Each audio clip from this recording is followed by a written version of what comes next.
Assalamualaikum warahmatullahi wabarakatuh. Salam Om Swastiastu, Namo Buddhaya. Salam kebajikan buat kita semua. Selamat malam semuanya. Perkenalkan, nama saya Rizky Pranokta. Saya akan mempresentasikan tugas saya di MK Hukum Perdata. Di sini saya mengambil garis besar upaya hukum di acara perdata. Baiklah, di sini ada definisi. Upaya hukum adalah upaya atau alat untuk mencegah atau memperbaiki kekeliruan dalam suatu putusan. Itu menurut Profesor Sudikno Mertukusumo. Yang kedua, upaya hukum terdiri dari upaya hukum biasa dan upaya hukum luar biasa. Dan di sini apa bedanya? Nanti akan kita jelaskan. Upaya hukum, bahwa pada asasnya upaya hukum bisa menangguhkan eksekusi atau dikecuali terhadap putusan serta-merta. Sedangkan upaya hukum luar biasa tidak menangguhkan eksekusi. Upaya hukum biasa terdiri dari perlawanan atau fazer, banding, dan kasasi. Upaya hukum luar biasa atau yang disebut istimewa terdiri dari peninjauan kembali atau PK, atau yang disebut juga recusal cyber, dan perlawanan pihak ketiga. Ada yang namanya Darden Virzet. Virzet disebut juga perlawanan. Dasar hukumnya ada di nomor 129 HIR. Virzet merupakan upaya hukum terhadap putusan di luar hadirnya tergugat atau first take. Di sini juga ada yang namanya banding. Banding ini dilakukan apabila salah satu pihak itu tidak puas terhadap satu putusan pengadilan tingkat pertama. Diatur dalam Undang-Undang Kekuasaan Kehakiman.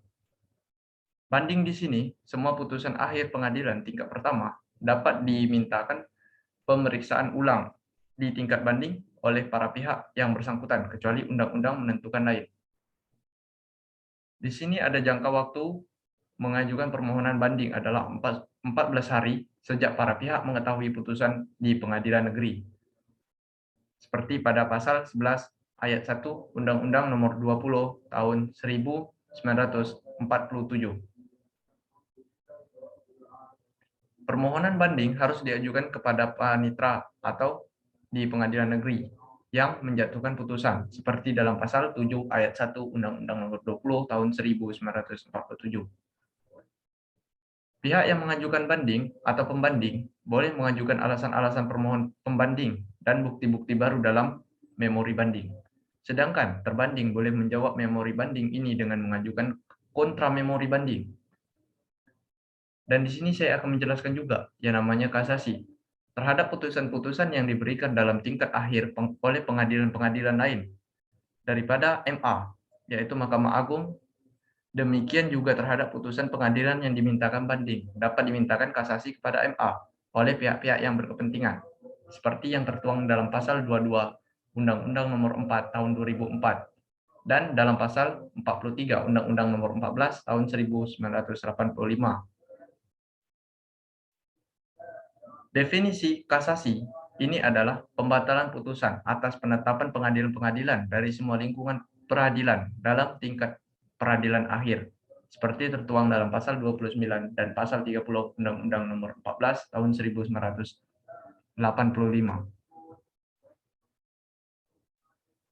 Permohonan kasasi diajukan kepada panitera dari pengadilan tingkat pertama yang menjatuhkan putusan yang dimohonkan. Jika waktu permohonan kasasi adalah 14 hari sejak putusan diketahui oleh pemohon. Dalam waktu 14 hari sejak pemohon kasasi diajukan, permohonan kasasi wajib untuk mengajukan memori kasasi, sedangkan pihak termohon kasasi berhak menanggapi memori kasasi dengan mengajukan kontra memori kasasi. Seperti dalam pasal 47 Undang-Undang Nomor 14 Tahun 1985. Alasan yang dipergunakan dalam permohonan kasasi yang ditentukan dalam PS Nomor 30 Undang-Undang Nomor 14 Tahun 1985 adalah tidak berwenang atau melampaui batas wewenang. Salah satu menerapkan atau melanggar hukum yang berlaku. Lalai memenuhi syarat-syarat yang diwajibkan oleh peraturan perundang-undangan yang mengancam kelalaian itu dengan batalnya putusan yang bersangkutan. Peninjauan kembali. Seperti di sini ada dasar hukum yang tertera, bisa dilihat sendiri. Peninjauan kembali terjadi apabila terdapat hal-hal atau keadaan yang ditentukan dengan undang-undang tersebut. Putusan pengadilan yang telah berkekuatan hukum tetap dapat dimintakan PK kepada MA dalam perkara perdata dan pidana oleh pihak-pihak yang berkepentingan, seperti tertuang dalam pasal 23 ayat 1 Undang-Undang Nomor 4 Tahun 2004. Terhadap putusan peninjauan kembali tidak dapat dilakukan peninjauan kembali. Permohonan peninjauan kembali dapat diajukan hanya dalam satu kali. Peninjauan kembali apabila putusan didasarkan pada suatu permohonan atau tipu muslihat para pihak lawan yang diketahui setelah perkara yang diputus atau didasarkan pada bukti-bukti yang kemudian oleh hakim pidana dinyatakan palsu. Apabila setelah perkara diputus, ditentukan surat-surat bukti yang bersifat menentukan yang pada waktu perkara diperiksa tidak dapat ditemukan. Apabila telah dikabulkan suatu hal yang tidak dituntut atau lebih daripada yang dituntut, apabila mengenai sesuatu bagian dari tuntutan belum dihapus tanpa dipertimbangkan sebab-sebabnya, apabila antara pihak-pihak yang sama oleh pengadilan yang sama atau tingkatnya yang telah diberikan putusan yang bertentangan satu sama dengan yang lain. Yang selanjutnya, apabila dalam suatu putusan terdapat suatu kekhilafan hakim atau suatu kekeliruan yang nyata. Di sini masih dalam peninjauan kembali tentang waktu. PK yaitu harus diajukan dalam waktu 180 hari untuk yang disebut dalam huruf A sejak yang diketahui kebohongan atau tipu muslihat atau sejak putusan hakim pidana memperoleh kekuatan hukum tetap dan telah diberitahukan kepada pihak yang berperkara. Yang selanjutnya, yang disebut pada huruf B, sejak ditentukan surat-surat bukti yang hari serta tanggal ditentukan yang telah dinyatakan di bawah, sumpah dan disahkan oleh para pejabat yang berwenang. Yang disebut pada huruf C, D, dan F, sejak putusan memperoleh kekuatan hukum tetap dan telah diberitahukan kepada para pihak yang berperkara.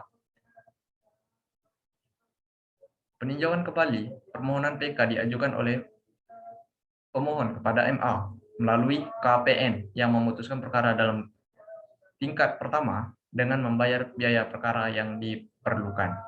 MA memutus permohonan PK pada tingkat pertama dan terakhir. Derden Terze disebut juga perlawanan pihak ketiga. Dasar hukum pada nomor 378 RV terjadi apabila dalam suatu putusan pengadilan merugikan kepentingan dari pihak ketiga, maka pihak ketiga tersebut dapat mengajukan perlawanan terhadap putusan tersebut. Dan sekian yang bisa saya sampaikan, terlebih dan terkurang saya mohon maaf.